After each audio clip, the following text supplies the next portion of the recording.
Hey guys, it's Chandler, and welcome to the Healing Heroes. I promise you. I'm Chandler Stroud, an executive, wife, and busy mom of two, who after years of living with anxiety, health struggles, and an unshakable feeling like I should be happier, made a profound discovery that changed everything. Join me on a journey where unexpected paths lead to healing and more happiness. On this show, we'll explore unconventional ways to unlock more joy in your own life with the help of my very own healers and trusted advisors, the Healing Heroes.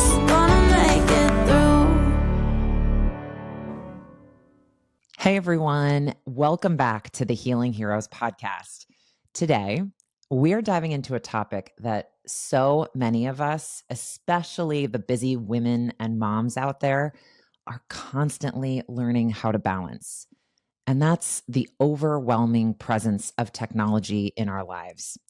Whether constant pings of notifications, the endless scrolling, or the feeling that we're just always on, technology has transformed the way we live, but not always for the better. When we refer to the term technology throughout today's conversation, we're not just talking about our phones and computers. We're talking about the entire digital ecosystem that shapes our daily lives. This includes social media, emails, streaming services, notifications, smart devices, and even the way we consume information.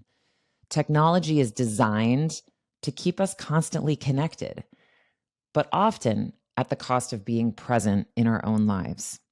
And that's what we want to explore today, how this constant stimulation affects our minds, bodies, and energy, and how practices like acupuncture can help us restore balance. Here's a wild stat for you guys, just to start us off. The average person checks their phone 144 times a day. And on top of that, we're spending over 7 hours a day looking at screens.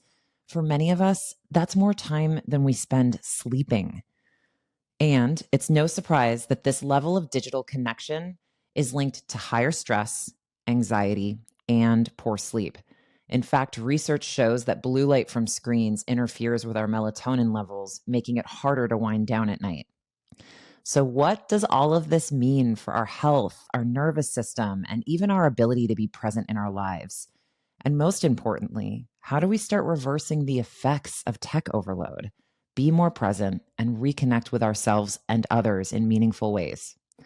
That's exactly what we're talking about today with our hero, Jacques, a highly respected acupuncturist and traditional Chinese pharmacologist who has helped thousands of people find balance in a fast-paced world. We'll be exploring how acupuncture can be a resource for you in counteracting the stress and overstimulation caused by technology. And we'll share practical ways that we can all start unplugging, even just a little, to reclaim our peace. If you're feeling constantly on, mentally drained, or like you're just going through the motions, this episode is for you. Before we jump into our conversation today, Jacques, let me give a quick refresher to our new listeners on your background. Jacques Depardieu is nationally board certified in acupuncture and traditional Chinese pharmacology and has been practicing for over 25 years. He has a master's in oriental medicine and has been a Qigong practitioner and teacher for over 30 years. He is a self-described advocate of the human spirit, having treated thousands of individuals for a wide array of conditions. He understands the role spirit, creativity, and spontaneity play in creating health and recovery. Jacques, welcome back. I am so excited for this conversation today. Thank you for being here. Thank you. I really appreciate this conversation, which is about to occur, and what you just shared with us. And it's always a pleasure to be given the opportunity to talk with you about something. This one is, I don't think there's if anybody can hear this, then that means they have access to what we are being overwhelmed with. So here we go. That's what's beautiful about it. Here's a positive thing that this technology creates the vehicle for us to be self-aware enough to see what works for us and what doesn't, right? So Absolutely. And Jacques, look, you and I have never shied away from the difficult or no, complicated we have topics not. like self-worth and digestive disorders. So, like, Sure. why not tackle tech today? Let's just do I'm it. all in on that. I love it. Let's go. All right, here we go. Well, I'm excited to get to technology specifically, but before we do, and knowing we do have a number of new listeners with us today, can you just take a brief moment to quickly ground everyone in what acupuncture is and how it's helped your patients? Sure. Acupuncture is a system of therapy which uses pins, or some people call them needles, to facilitate a change in the body physically, not only physically, but sometimes focuses on emotional and even mental experiences. They're placed in the body in different places depending on the practitioner's study, their ideologies, and the systems which were taught by their schools to facilitate that change. There are a whole host of different philosophies and theories, from meridians, 5 elements, to we have now trigger point theories. We have all different kinds of ideas and modalities that kind of try and map out how to facilitate that. Some people experience immediate relief physically. Others will, let's say somebody is feeling anxious, will feel a sense of calm. And there are a whole host of different ideologies, theories, philosophies that are used in the pin placement. But more importantly than that is the communication between the practitioner and the patient on what the issues that the person is presenting with, whether they're painful or digestive, how they can navigate those, not only with the treatment, but also ways they can care for themselves at home, different ways they can think about their condition or their issue. And so, we can change our lives by the way we think and feel. And that's that simple. Like, we can influence our lives. Our life is something that we can influence, and we can change the way we experience it, so that we don't have to do all that math to figure that out, I love that. That's a great answer. And I know I've heard you describe acupuncture as experiential in the past, because it truly is. No two acupuncture experiences or sessions are the same, correct? Yes. Diving into today's conversation, we know technology is deeply embedded in our daily lives. It, of course, has many pros, offering us endless convenience, digital connectivity, and immediate gratification. But from your perspective, what are some of the biggest ways it's affecting our physical and mental well-being? I would say that without us, I know this sounds silly, but you'll hopefully see where I'm headed with this in a minute. But without us, technology is useless and meaningless, right? So what the heck does that mean? Obviously, human beings have created these technologies, and the amount of intelligence and creativity involved in it is it's just beyond astounding. However, as individuals, the one thing that I don't believe people have focused on much or have prepared themselves for are the reactions, the mental and emotional reactions that occur when someone is viewing something, listening to something, or experiencing something which stimulates them in a way where their ability to basically think critically, to look at what they're viewing critically, has been supported to be able to differentiate that what they're seeing is not real. What they're experiencing is not real. I believe I touched on this earlier, but it was about the train. The first time these French gentlemen made a film of a train, and they put it on the back wall of a cafe. And when they projected it, everybody started running. It was a big black and white of just a train coming to a station. That was the first film that had been made. And so anyone who, we grew up, I used to be scared of the abominable snowman in I Rudolph understand when he that came fear. out. I was just like, yo, I'm going to go look at something else while he comes out of his little cave with that music.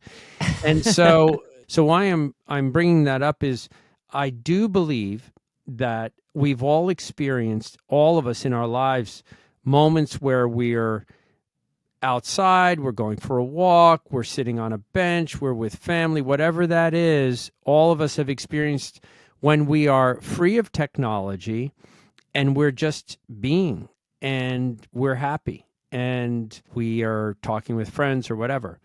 But often now, and what's become so normal to all of us, is that the reaction that has developed within us to the stimulation has become a need.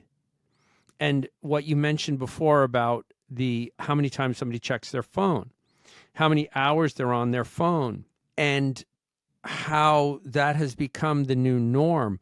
But we're talking about that, right, in this conversation. But the experience of it is really what is, unfortunately, I believe, at the core of many, many of our health issues now, many, especially in the youth. And this, I do believe there's a fair amount of documentation on this already, not just what you mentioned about like anxiety and depression, but also with that are eating disorders, self-harm, on and on. We could just keep going on what is occurring. The digestive issues, they definitely are looking for correlations between this rise in autoimmune illness and children who are constantly being stimulated. What we're seeing here is lack of attention spans, right? So all of this is, I mean, not to get into it because we kind of have seen this all before, but when children are being stimulated by the speed and the excitement of whatever it is, a video game or a movie, when that ends, it's you give a kid like a box of cookies and they run around in a circle, but what it is it's actually more stimulating than sugar.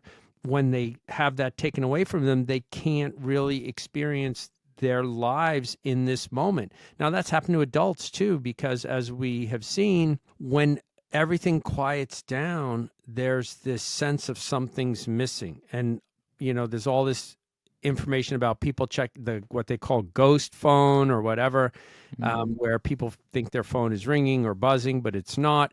How many people sleep with their phones next to their bed or even under their pillows?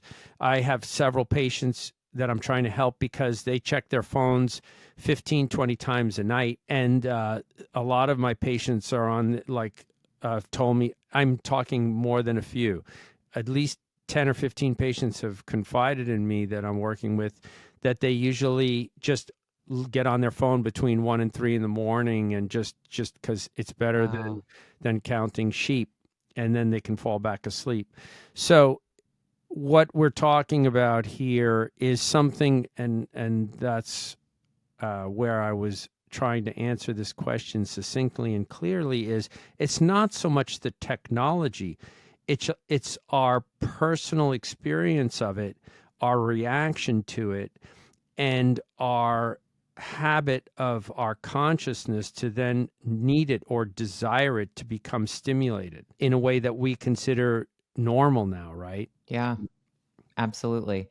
I'm curious, that experience that we are craving, almost an addiction of sorts, what are some of the maybe common tech related ailments that you see in your practice, physical ailments that patients come in with complaining of that you believe are due to an overuse of technology? Sure. So anyone who's basically put in long hours in front of a screen or at an office where their requirement for work is to pay attention to what's going on that screen, to communicate through the devices we have, where they're physiologically sedentary, will have low back pain, neck pain, shoulder pain, digestive issues, because they'll eat lunch and then sit right back down, or they eat lunch while they're working. And so there's no movement. So then that will, that will cause problems, right? Because as humans, we eat, and then for most of our history, we moved around, we did things, and so that's one of the things. Eye strain is a condition. You want to look that stat up. That one's mind blowing. But like the precipitous decline in children's eyesight is just staggering. You can take a look at that one. And then headaches, but also we can go into sleep issues. If you look at some of the information on sleep studies, and there are certain glands in the body, I won't get into it, but the pineal gland, it's like all sounds like the suprachiasmatic nucleus. So Whoa. one that is stimulated by light. So how many people are on their devices and then they shut the light off in their bedroom? Okay, and so basically, their body is thinking that it's daytime. Their mind is thinking that it's daytime because they were just watching some movie, and then they're going to try to sleep, and they're basically wide awake. Some movies and some information could be more stimulating than drinking a cup of coffee. So, and then it's the information, right? It's the information which can cause whole host of ways that our body physically reacts. So I see a lot of that. I treat that. I know you and I have in the past also talked about the emotional effects of technology, and you alluded to this in the beginning. Outside of the physical symptoms you treat, and knowing that you really do take inventory of the whole patient, right? Not just what they're saying, but even getting into some of the things they may not be saying to you at the start of a visit. What are some of the common complaints or trends that you see from busy women in your practice, and maybe moms in particular, that you believe are linked to technology use? Women are generally more empathetic, and they historically, at least in my life, and I might be wrong, when I was a kid, my great aunt and my grandmother and my other aunt and my mom, and they would sit together and they would actually sew clothing and they'd talk about everything and about their lives and what, one was difficulty that was going through with one, and then another, and then phones then all of a sudden took place, so that every night my mother would be talking to her sister. They didn't have, couldn't do group calls back then, but then she would talk to her other sister, and then they would, and so there's this sharing, this communication occurring, right? And that was technology. Phone was technology for sure. And now what I see happening, and that's why I'm alluding to women, is it is so difficult to separate ourselves, at least I feel the same way, from our consciousness, and not just like our thoughts, but our emotional realities being in 4 or 5 places simultaneously. Okay, so, and I'll speak for myself, which is I'm at work, my daughter texts me and says she's feeling sick. My son, just got in a fender bender. My wife calls me to tell me that, such and such never delivered such and such. And by the way, there's a leak in the basement. These are all real things, by the way. I believe it. I believe it. And I'm at work. And then my mom calls me, and she's, 95, rock and roll, and she's got some stuff going on. So why I'm sharing that with you is, if I didn't care, it would be easy. But I do care.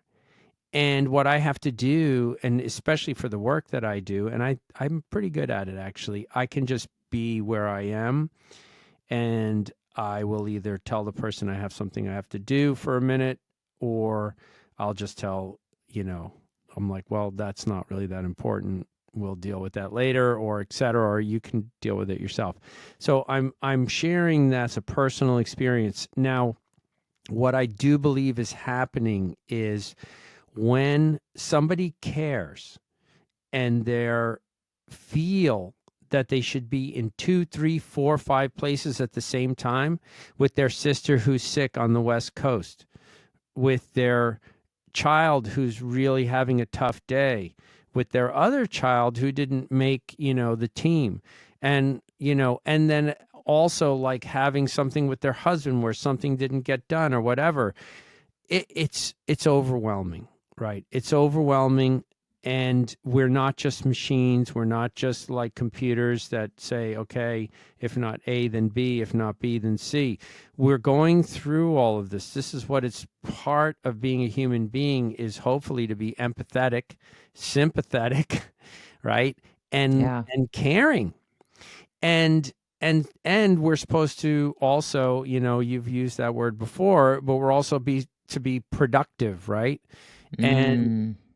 it's requires 3 or 4 times the amount of energy when that happens, because when we're in 3, 4 places at the same time, I don't think that that's actually natural. I mean, it for some possibly it's doable, and I've never seen somebody be able to do that yet without having some overwhelming response after a while. And we're getting better at it, right? Because we're doing it every day. But I do believe that a lot of the effects of what's happening right now is from basically that unfortunate, and in one way it's fortunate, right? Because we can communicate, but another way, that overwhelming inability to be able to be focused enough to be in 3, 4 places at the same time.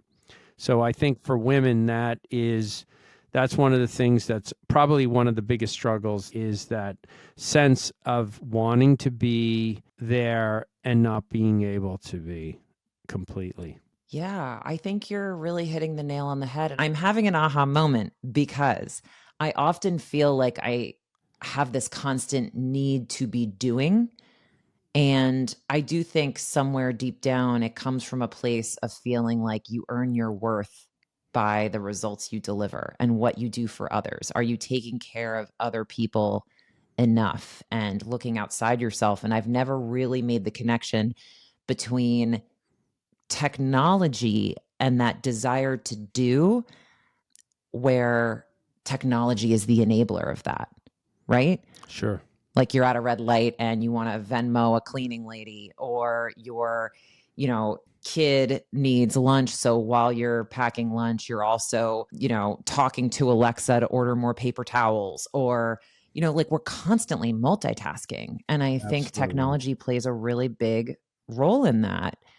And it's not like, of course, we know this, but I think seeing it as this enabler of those types of behaviors is really interesting, because it does all come back to presence and kind of reuniting yourself with your mind and making them one versus scattered across 20 different things that you feel like you should be doing and maybe could try to be doing in that moment, thanks to technology and a lot of the innovations in that space. Yeah. So I appreciate you sharing that, because it expands really into, this might be chat part 2 coming up in the near future, but really, in a sense, it's the way that you said what you just said about the mind, or our minds, right? Coming back to our minds. But it's really not just our minds, but the mind, or the self that's not the thinking self, Mm. but in a sense, the knowing self. Loosely defining that as the thinking self is the part of our intellect that can multitask and get all that done. But the knowing self is the one that exists in this moment, the moment that our cells exist in, and our organs and the trees.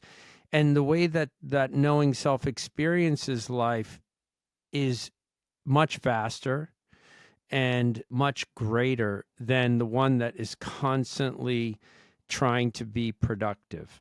And the interesting thing is generally our productivity is so that we can have a more meaningful, joyful life, right? Generally speaking.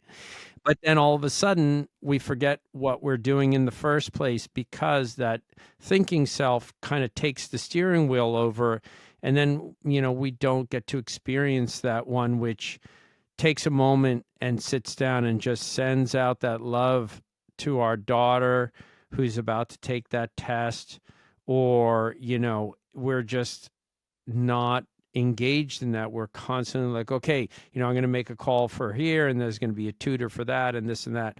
And it's not about right or wrong. It's a personal thing. And for those who are interested in experiencing life in a way that they feel more complete, that they experience their lives with, that the acts that they have, that what they do is meaningful, that's what I think we are trying to cultivate. At least I'm trying to cultivate for myself. I think this conversation is about that, especially for women. Another really interesting point you brought up is this idea of identification and productivity, which is really learned, right? That's a learned behavior. We were taught that. But underneath that, I think there's this core love, this core value in what life is for. Like everything you just said is about other people, right? And being part of something that's greater, not in a mechanical way, but in a connected way, in a meaningful way. And I think if we can change the thoughts we're having and see how helpful that Venmo to the cleaner is, right? How, getting that food to your child will help nourish them so that they can go and do what they need to do. If we reframe it in that way, then we'll have a different experience of it. I totally agree with that. I totally agree. And I think oftentimes through a lot of the approaches we talk about on the show, acupuncture being one, you can learn to be more aware of the moments where you have opportunities to pause and say, why do I feel like I need to do this so fast? Or why do I even feel like I need to do this at all? And having that awareness has been, I will say personally, really helpful for me, because I'm able to do what you're suggesting, which is to just stop and reframe in that moment why I'm about to take that action. Do I need to take that action? Could I take it later? How much does it matter? Right. But at least I'm aware of the state I'm putting myself in, and I can get back to this place of being present with myself or others that I'm with in that moment. And truly, that has been like the greatest gift that acupuncture and many of these other practices that I've learned over the past year have really helped me achieve. And by no means am I great at it or perfect. I'm always healing. I'm always still learning. But when you feel yourself making those changes, it's so rewarding. It really is. And that's why I had mentioned like part 2, because I just loosely have been recently sharing with people about this idea of a thinking self and a knowing self. And I don't know where that language came from, but I feel that what you just shared is something which you're cultivating. That's are doing this by intention. And it's not about like, oh, you have to get acupuncture to do that or whatever it is. But all of these modalities, if we can, and hopefully the practitioners are trying to support this, but if we can become aware of that aspect of ourselves, which still sees the world as meaningful, as miraculous, right? Like the clouds, those moments where we can all of a sudden be like, wow, life is miraculous. And not an easy thing to do when we feel overwhelmed and have difficulties in our lives. But it's something that if we start to grow that intention, it kind of becomes a place of solace. And you don't have to, you don't have to run away from it all and sit under a tree. And I'm not trying to be facetious about that, because that's all fun and cool. But we can do it in our homes. We can do this when we're in our cars. We can do this at the office, which is one of the things when we feel overwhelmed by the information that technology is providing us in the form of problems and troubles and broken things and things that didn't get done. Just take a moment, and here's a simple suggestion, which is have photographs of something you love in nature, mountains or the beach. Just set your timer, 2 minutes. Just sit there and look at it and let yourself feel happy about what you're seeing, even if it seems self-deceptive. If that's not your groove, look at pictures of your family. So look at whatever it is that makes you feel happy, your pet, whatever it is, and try to focus on what's good about it. Not like, well, I'm not at home right now, so it's changing the mental attitude, that thinking self, to connect to that more inner knowing self that realizes there's something greater, there's something more meaningful. That will bring us, if it's done, which, mental, physical, and emotional well-being. And that way you don't have to wait until you go to your acupuncture or yoga. You can do it right there and then. That's like my new groove. It's not new, but is really helping people now because of this onslaught with technology. It's not enough to, do in between treatments. It's giving people a way that they can activate for themselves personally that connection of just feeling good about something and doing it by feeling it, not just thinking about I'll be on vacation 3 weeks from now, whatever, it's like right now, let's do it. Yes. And I love that you're saying that, because that is literally a really good representation of every conversation that we have had on this show, is about really dropping into your inner knowing, that feeling again, and just getting out of that loud, noisy space in your mind. And every one of you, all of the heroes, are offering different ways to do it. So you don't have to do these all, right? Like, if acupuncture isn't for you, there's a whole host of other ways to practice this concept of quieting your mind and reconnecting with that feeling again, so that you can see the world through this fresh lens. And I will say, we actually had a really great conversation specifically on the intuitive mind versus the knowing mind, how your intellect and your intuition work together, but learning how to tap back into that intuition, that inner knowing, is so important and can be such a powerful thing. And I think that's what you're starting to allude to here. And so I just love that you guys are all on the same page. What I do believe, and I don't really know, but I'm making an assumption, but basically what we've talked about many times before, and what acupuncture is really based on, and many of these different modalities, is an awareness of what we consider intuitive versus what we consider intellect or rational or whatever. And what people are doing is they've put themselves in either one extreme camp or the other, but it's about putting them together because we're all individuals and we're all unique, and we have all these different qualities, and that's what's so beautiful. And some people are more inclined to be intuitive and less intellectual, and other people are more inclined to be intellectual and less intuitive, but yet they have they use those qualities together.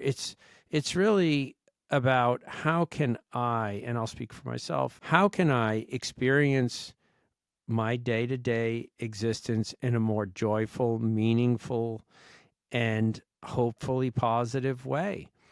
And that doesn't mean that all I'm going to get is joyful, meaning, and positive experiences.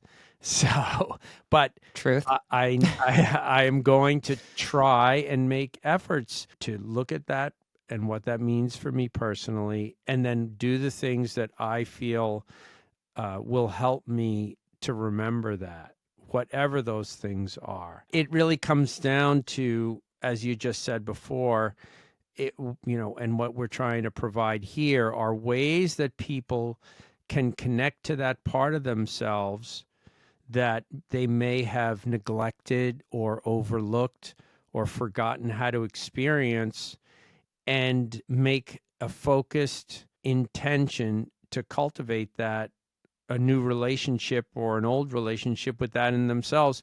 And really, the easiest way to remember that is start out like look at a picture of yourself when you were a little kid, even if you had a lot of stuff going on when you were a kid, or look at some kids at a playground. They still are naturally inclined to operate and live from that place. And then, the education process and the requirements of that can often lead the children to forgetting that part of themselves. But if you think about anybody who's an adult that's kind of like, yeah, what are you going to do? Whatever, and they're like very playful, or, sometimes they seem to the point where they're not only carefree, but some people might consider them careless. It's not that they're careless, it's that they roll with it, they go with it, and they generally choose to be more happy and more positive. And they're everywhere. They're in the offices, they're at the schools, they're at the synagogue, they're at the churches, they're everywhere. There are always people like that, right? How can acupuncture help women who aren't there get there? Like, how does acupuncture help us find that presence, get more in touch with that inner knowing? I personally have felt the benefits of that since you and I started working together, but I'm curious to just hear from you. How would you describe that to women who maybe haven't tried acupuncture? The first thing is, whoever the person is, if they go to acupuncture for whatever specific issue they have, they should see if they can make a connection personally with that individual.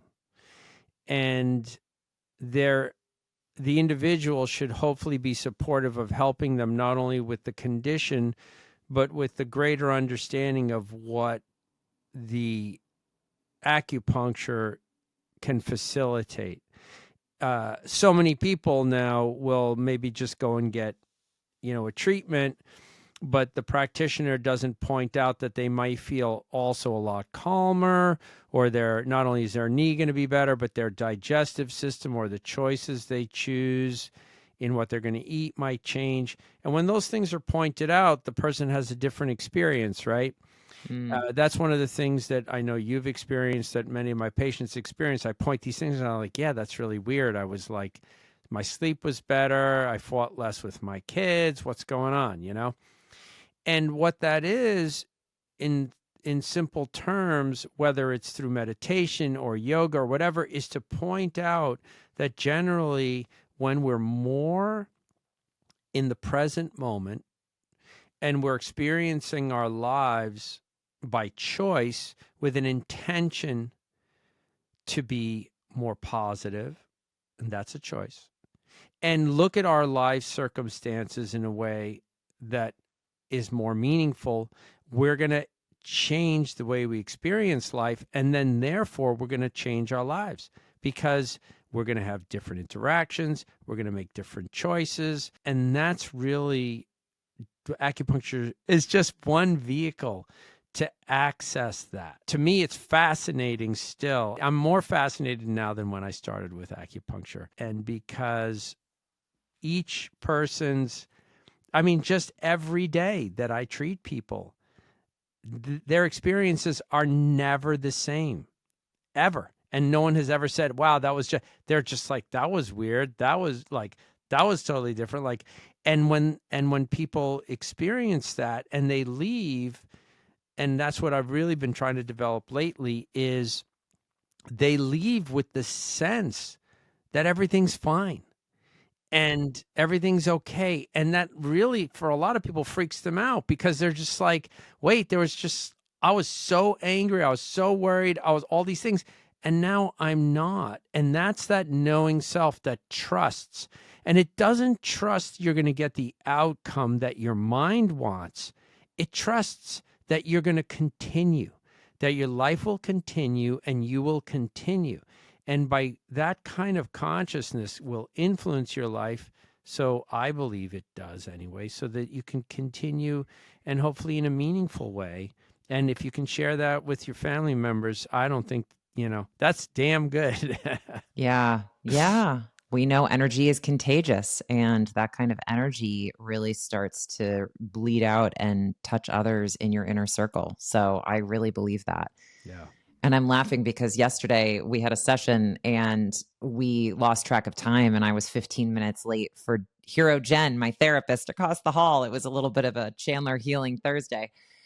And I definitely left your office like, Jen's fine. She's going to be cool. Don't worry about it. I'm not stressed that I'm late, which is like, if anybody knows me, I'm always like very, very punctual. And it was fine. And the other piece of this story I would share is we did not get to EMDR yesterday, eye movement desensitization and reprocessing, a somatic type of therapy we've talked about many times on the show.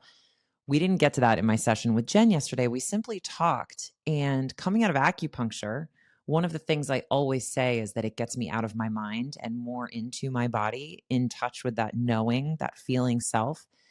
And she said something to me she's said many times before. We were talking about how I have always viewed myself as controlling because that's what I was told I was growing up by parents and friends and others around me, that I had a need for control. My dad used to call me Generalissimo Chandler. I mean, it was like a thing. And she said to me before, your control is just you trying to get your needs met. And I stopped in my tracks yesterday, and it's like those words finally broke through the adult interpretation I had of those, which was like, historically, okay, well, that's not good. I shouldn't care about myself. Other people matter more than my needs. Like, that's a silly way to interpret a need for control. Like, that's on me. And none of that was there yesterday walking out of your office. And I sat there and listened to her tell me that. And I started to cry. I really, for the first time, saw myself as this young child who had learned all of these different coping mechanisms to try and get my needs met, and how they get triggered in today's present. And I had so much more self-compassion and why I show up in that controlling way. And I just was like, poor little Chan, but like, I can't explain it. I just saw myself in a completely different light. It was like this weight of branding myself a control freak suddenly just dropped to the ground. And I was able to see myself completely differently because I was able to get out of my head and really feel what that meant at its core.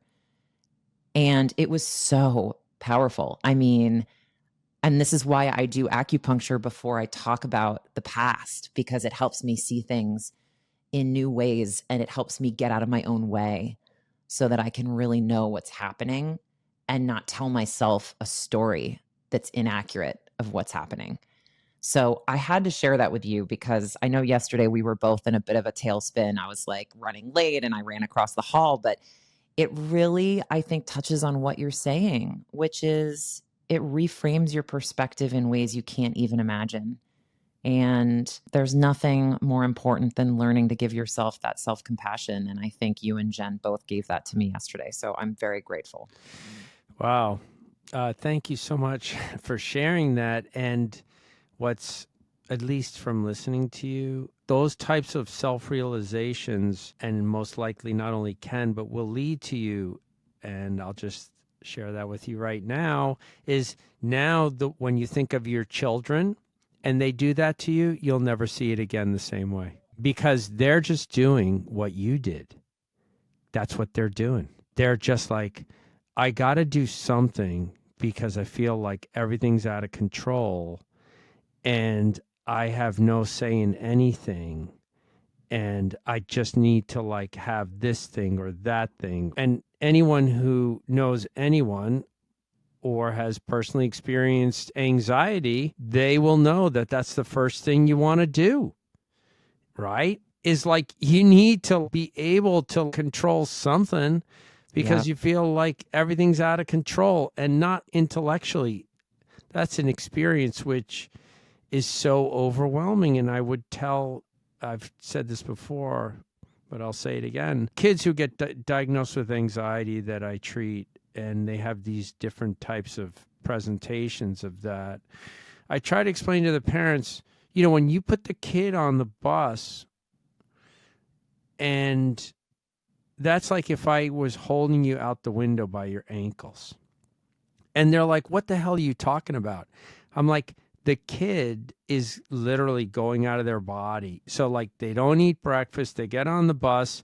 They get to school. They're completely quiet. At home, they're happy. They're jumping around. They're laughing. Then the teacher says, well, he never says anything. He just sits in the corner. He's quiet and he doesn't eat, you know? And it's like, and then he's at the nurse's office with a headache or a stomach ache at, 10 o'clock, because that's about what time it hits you. If you're a little kid and you haven't eaten yet, you start to get a headache from lack of food. Now, the parent who has the realization, like you just said, they're like, okay, I get it. And you're just like, hey, what's up? How can we figure this out? Like, what do you need to do to figure out a way that you can make it like that the bus is going to be fun, right? That the bus is going to be creative, that the bus, like, totally different than like, listen, I don't have time. Just get on the bus because I got to, jump in the car. And as you know, anyone who has these kinds of experiences, and you probably felt that way too, when you are not understood, you start to feel isolated and you start to feel alone and you start to disconnect. And then unfortunately, these kids will dissociate, right? They start to dissociate, and they're kind of like just looking at you going, but they're just trying to respond to what they think you want them to say versus like actually sharing with you what their experience is. So, and I think adults do that, don't we? Adults do Yes. that too. All get real good at that. So thank you for that, because that is a profound opportunity that you just shared, because I think other people can look in their lives when something like that happened to them. Don't discount it, and then try to cultivate what that was for you, and then try to practice it in our daily lives. I've had, experiences that have changed me forever. So I hope that your story just went out there and changed some people forever too. I mean, I really hope so. I really hope so. I think this stuff often happens right time, right place when you're ready for it. And I can just encourage people to get curious and create those moments for themselves, because it was a really important moment for me and shifted how I see myself, how I saw myself as a little girl, and certainly, to your point, how I see my kids and a lot of my present day triggers and situations. Not that it's completely fixed now or anything to that degree, but like I can be aware of it and I can act differently in those moments. So I'm really grateful, really grateful. Beyond acupuncture, Jacques, and knowing your roots as a traditional Chinese pharmacologist, are there any other practices that you'd recommend that might complement acupuncture or mitigate technology's negative effects? So this show and all of the different modalities on it, in one way or another, can assist individuals to realize what they'd like to change in their life and how they can go about changing that in the ways that seem they're more inclined to use, whether it is a more intuitional based practice, a more spiritual based practice, a more spiritual based practice, whatever that is that you're personally inclined to. If it leads you to a place where you can get to look at your life and decide, this works for me and this doesn't, and I don't like the way I'm experiencing feeling overwhelmed, I'm going to change that. I don't like the relationship I have and how I think of myself and look at myself, or how I am with my family, then that's the way to go. And simple suggestions for me, from me rather, are spending more time in nature, doing stuff. Look what's behind me right there, right? Music. Yeah. So I think I might have said this, the most powerful medicine on the planet, in my perspective, is nature. And the second one that people use every day is music. And the thing is a lot of people don't necessarily use music for healing, but it's still an expression. But we can use music, not only we don't have to become musicians because we can appreciate it listening to it, but we can change the way we're experiencing that moment through sound. Some people like to make puzzles. Some people like cooking. But if it can be done with awareness and intention in this way that you're actually connecting to your life, to your joy, and to what your experience in the moment is, and it brings you this sense of fulfillment. And that's another thing I get into is value fulfillment. What do we value and how does it fulfill us? I think so many people do not experience something that fulfills them and do something that they feel has value every day. That is really unfortunate, like really seriously unfortunate. And it can be done so easily, even if you're just like going around with a little coloring book and color for 15 minutes, I mean, people used to knit a lot. I think there was a little comeback of that, but it's those kinds of things. You do something and you like the experience of it, and then you get a result. You're like, look, I made a little hat or whatever, I made dinner. Now some people are like, I hate cooking and I hate knitting. It's like, okay, well, I'm not telling you have to do either of those. What do you love to do? And then, I hate everything. It's like, okay, you're that Smurf then, like I can't help you. You can with an acupuncture session. They might get back in touch with that again. That's very funny. Listen, I'll just throw that in there, but I've been just in Darien for 25 years coming up, and I have treated those people. And they have definitely been blown away by some of their experience, but often after a while, they have to make a choice as to if they like that feeling. Because when self-realization is generally not the most pleasant experience, if you realize that actually you have been personally involved in your experience and how you're making yourself angry every day and upset, even though some other people may have done things or there are people in your life that are creating your experience of difficulty, you have a great influence and play on how you want to experience your life. And that's a tough self-realization, right? For people to realize, wait a minute, it has something to do with me.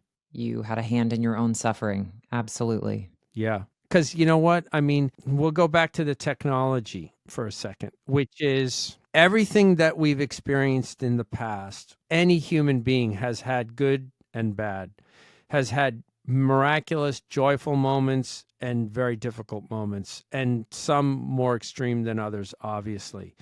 But this is this moment, and it's up to us to choose how we want to experience it, whether we're checking our texts, whether we're having this conversation. And we're humans, and we're not just machines, and we're not just these kind of energy fields that don't have a name or a form or whatever, but actually we have the capacity to connect to that aspect of us, because actually that is true. We are just energy.